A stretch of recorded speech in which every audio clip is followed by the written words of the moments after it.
Buenas tardes. Bienvenidos una vez más a nuestro programa de Medicina General. Hoy, aunque vamos a seguir con pediatría, vamos a explicar un tema que nos afecta a todos, no solo a los pequeños, sino también a los grandes. Luego veremos, a medida que nos vayamos introduciendo en el tema, veremos algunas particularidades de los pequeños que no afectan a los grandes. Pero bueno, sobre todo el principio de nuestro programa de hoy es bastante general. ¿De qué vamos a hablar hoy? Pues bueno, vamos a hablar de algo tan poco alegre como los vómitos. Todo el mundo sabe lo que son, pero bueno, de todas maneras lo definimos. Los vómitos es expulsión del contenido del estómago y a veces también del intestino por un mecanismo contrario a la naturaleza. Los movimientos normales son movimientos que se denominan peristálticos y cuando aparecen los vómitos se necesitan movimientos antiperistálticos para expulsar ese contenido del estómago y del intestino. ¿Quién es el que regula, quién es el que controla los vómitos? Bueno, pues regulando esto tenemos lo que se denomina el centro del vómito. ¿Dónde se encuentra el centro del vómito? Pues bueno, donde se encuentran todos, en el sistema nervioso central, donde se encuentran todos los centros que regulan absolutamente todo. Por ahí apunta alguna, con muy mala idea, que los hombres existen más de un centro de control, pero no es cierto. Todos los centros aparecen en el sistema nervioso central. Vamos a ver de dónde pueden venir los estímulos que llegan al centro del vómito y lo provocan. Bueno, pues los estímulos vienen de sitios muy diversos, y actúan de maneras distintas. Todo el mundo sabe que uno de los sitios que estimulan el vómito es la faringe. Es absolutamente clásico. Cuando alguien quiere provocar el vómito porque no está en muy buenas situaciones, lo que se suele denominar el meterse los dedos. Si a alguien se le ocurre tocar con los dedos o con lo que sea la parte posterior de la faringe, evidentemente surge una arcada. ¿Por qué? Es una zona que está preparada precisamente para eso y estimula el centro del vómito. Entonces, bueno, por ejemplo, la típica maniobra cuando se pone el depresor en la lengua para ver la garganta, si llega muy atrás también provoca la arcada. ¿Qué más estimula el centro del vómito? Pues también lo puede estimular el estómago. Evidentemente, si el estómago no está en buenas condiciones, bien por algún alimento en mal estado o bien por alguna infección, también provoca los vómitos. Pero no se queda ahí, también hay estructuras fuera del aparato digestivo que también provocan el vómito. Por ejemplo, el sistema renal. Cuando aparecen cólicos nefríticos, el que haya tenido la desgracia de sufrir alguno, sabe que asociado a los cólicos nefríticos suelen aparecer vómitos. ¿Por qué los produce? Bueno, pues los produce por un mecanismo reflejo, pero los provoca directamente el riñón. El riñón actúa sobre ese centro y es el que provoca el vómito. Aparte del sistema urinario, bueno, en general el sistema urogenital lo puede producir. Si alguno ha tenido también la desgracia, alguno, no incluyo a las mujeres, de sufrir un golpe de cierta intensidad en zonas delicadas, saben que también aparecen náuseas y algunas veces vómitos como consecuencia. A título anecdótico, como curiosidad, pues comentaré que por un golpe fuerte en la zona de los testículos pueden aparecer no solo náuseas y vómitos, sino incluso llegar a una parada cardíaca, que no es broma. Hay más situaciones que provocan vómitos, como por ejemplo, también es interesante destacar que cuando aparecen problemas de oído, también provocan vómitos, los dolores intensos en el oído y sobre todo una situación clínica muy característica, que es lo que se llaman los vértigos. Los vértigos también provocan vómitos. Los vértigos, bueno, lo veremos en un programa más centrado en eso, puesto que es un tema importante. Los vértigos, el mareo, es el que provoca directamente el vómito. Lo mismo que cuando uno se monta en una montaña rusa, por ejemplo, en algo que dé muchísimas vueltas, acaba mareado y en muchas ocasiones acaba vomitando. Existen otras estructuras que pueden provocar el vómito y hay vómitos que los provoca directamente el cerebro. Por ejemplo, cuando se ve algo muy desagradable, pues todo el mundo sabe que en determinadas circunstancias, cuando ven mucha sangre o situaciones asquerosas, aparece el vómito. Vamos a comentar también como anécdota un caso típico en Oriente, no les puedo precisar el país, creo que es en China. En los restaurantes muy importantes hay una comida de lujo, de mucho lujo, que consiste en lo siguiente: las mesas están preparadas especialmente con un círculo en el centro, con un agujero en el centro. ¿Para qué? Por debajo de la mesa se introduce un mono. Se mete al mono por debajo y se deja la cabeza por fuera. Se le inmoviliza, por supuesto, el mono vivo, y el plato consiste en, con un objeto afilado, con un cuchillo, levantar la tapa de los sesos del mono y comer los sesos de mono calentitos, comerlos crudos, por supuesto. Eso que es un gran manjar, allí. Bueno, lo es en todas partes. Lo que pasa es que hay que saber comerlo. La gente que habitualmente come con la vista, que es lo que se suele decir, no es capaz de eso. Si al 99% de los occidentales, entre los cuales me incluyo, nos encontráramos en esa situación, generalmente se provocaría el vómito antes de llegar a probarlo. Evidentemente no es problema de la alimentación, es un problema psicológico. Bueno, pues todo esto para ver cuánta cantidad, qué variedad de estímulos es capaz de producir el vómito.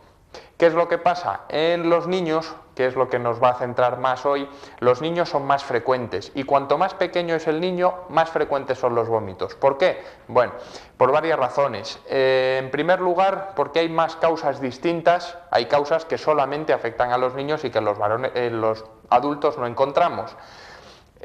Además, en el niño los trastornos metabólicos son más fáciles, son más frecuentes. ¿Por qué? Bueno, pues evidentemente sus sistemas no están desarrollados del todo, no son capaces de compensar desequilibrios como lo puede hacer un adulto, y además no tienen las reservas que tenemos los adultos, que podemos estar varios días sin comer, por ejemplo, pasamos hambre, pero bueno, los desequilibrios no son graves. Evidentemente en un niño que además de tener sus sistemas menos desarrollados, además necesita mayores aportes, en cuanto exista cierto tipo de carencias, pues lo va a notar mucho antes que un adulto. Esos desequilibrios metabólicos producen con mucha frecuencia también el vómito. ¿Qué es lo que ocurre? Bueno, pues existen una serie de síntomas que pueden o no pueden acompañar al vómito. Las vamos a apuntar a un lado porque haremos referencia a ellas, son muy importantes en el diagnóstico. ¿Qué serie de síntomas acompañan al vómito? Bueno, es importante ver si aparecen náuseas, que mucha gente piensa que la náusea es siempre acompañante del vómito, y no solo no lo es, sino que además es muy importante ver si aparecen los vómitos aislados o van precedidos de la náusea. Además de esto, puede aparecer dolor abdominal, puede aparecer distensión del abdomen, puede aparecer también diarrea, y es importante ver si esta diarrea va acompañada de otra serie de cosas. Puede ser mucosidad o sangre. Esto es muy importante y luego lo veremos. Esta serie de síntomas, que pueden acompañar o no a los vómitos, nos van a decir, más o menos, antes de empezar con las pruebas complementarias, cuál es la causa o por dónde va la causa de los vómitos. También es importante ver qué edad tiene el niño. ¿Por qué? Porque existen una serie de procesos que ocurren a determinadas edades y luego no se dan. Entonces, a determinadas edades pensaremos que puede tener unas cosas y más tarde pensaremos en otra. ¿Qué más vamos a ver? Bueno, las características de este vómito. ¿Qué características tiene? Bueno, lo primero es la relación con la ingesta. Tenemos que ver a la hora de hacer el diagnóstico si se relaciona con la ingesta en cuanto a horas o si se relaciona con algún tipo determinado de alimentos. Esto es muy importante. ¿Qué más características tenemos que ver de los vómitos? Pues si se trata de un episodio agudo, de un episodio crónico o de un episodio cíclico. Si es cíclico, pues ver los periodos, si son asintomáticos entre uno y otro, cuánto dura ese periodo asintomático. Y también importante, características del vómito, las características en sí, características en cuanto a color, al olor, en fin, las características del propio vómito. Empiezan a poner caras raras por ahí, pero esto es importante. Aunque resulte desagradable, es importante ver qué color tiene. Y no por otra cosa, sino porque muchas veces el color es el que nos dice, entre otras cosas, la procedencia del vómito. No es lo mismo que el vómito venga por un problema intestinal, que por un problema gástrico, que por un problema esofágico. Hay que tener en cuenta el color, sobre todo, nos dice muchas veces si hay presencia de sangre o no, que es importantísima. Hay que ver el olor. El olor también nos marca si es un olor ácido, si es un olor demasiado nauseabundo. ¿Por qué? Porque existen algunas circunstancias en que lo que se vomita es contenido fecal. Cuando la obstrucción se produce en intestino muy distal, muy abajo, en intestino grueso más o menos, cuando la obstrucción llega a ser total, hay lo que se denominan vómitos fecaloideos, que quiere decir que se vomitan contenidos fecales. Esto empieza a resultar muy desagradable, pero es así. Gracias a Dios en los niños ocurre bastante poco, puesto que esas obstrucciones no son frecuentes. Pero bueno, existen.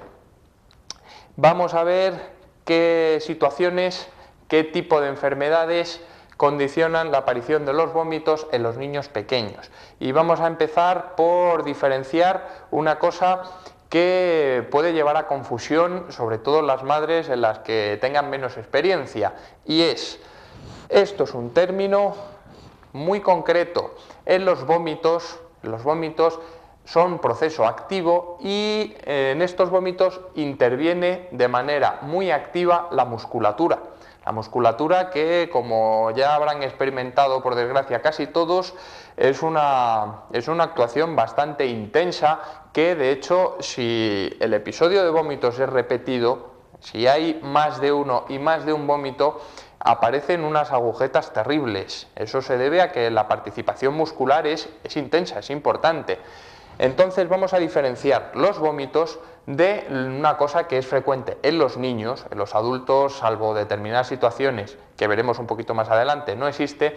En los niños aparece un proceso que se denomina regurgitación.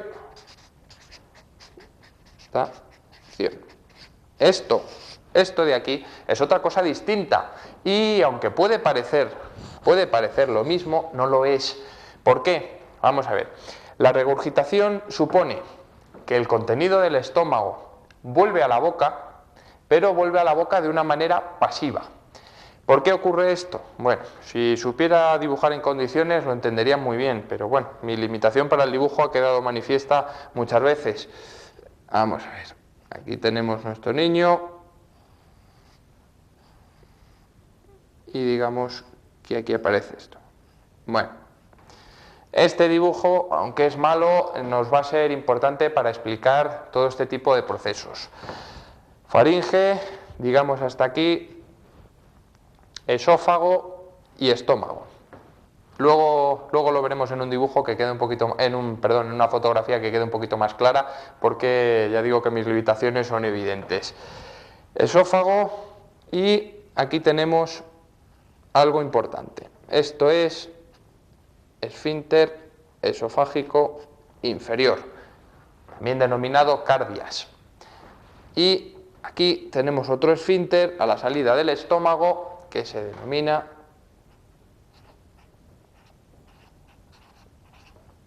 píloro. El cardias y el píloro.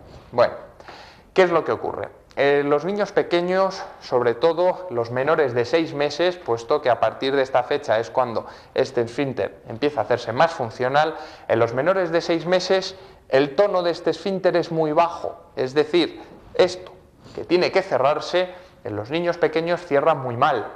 ¿Qué es lo que pasa? Como consecuencia de que no cierra bien, el contenido del estómago con frecuencia sube y sube a distintos niveles. Hasta el nivel que llegue, condiciona mayormente la clínica que aparezca, y eso es un dato fundamental, como iremos explicando más adelante. Esta regurgitación es un fenómeno, como decimos, pasivo, es un fenómeno pasivo y sube porque esto no cierra bien. Pero esto no es problemático, quiere decir, no es síntoma de enfermedad, sino que es un fenómeno natural, es un fenómeno normal. Incluso llega hasta el punto de que algunos niños no se limitan a este factor, sino que en ellos aparece rumiación. Rumiación igual que en los animales, igual que en los rumiantes, y no es cuestión de meternos con ningún niño, sino que algunos tienen la capacidad de regurgitar de una manera activa. Cuando regurgitan voluntariamente aparece la rumiación, y es igual que en los herbívoros. Rumiación. Dos términos distintos. Bueno, vamos a empezar con los procesos patológicos. Patológicos en la medida en que no son normales. Algunos de ellos no dan ningún tipo de problemas, pero bueno, vamos a describirlo.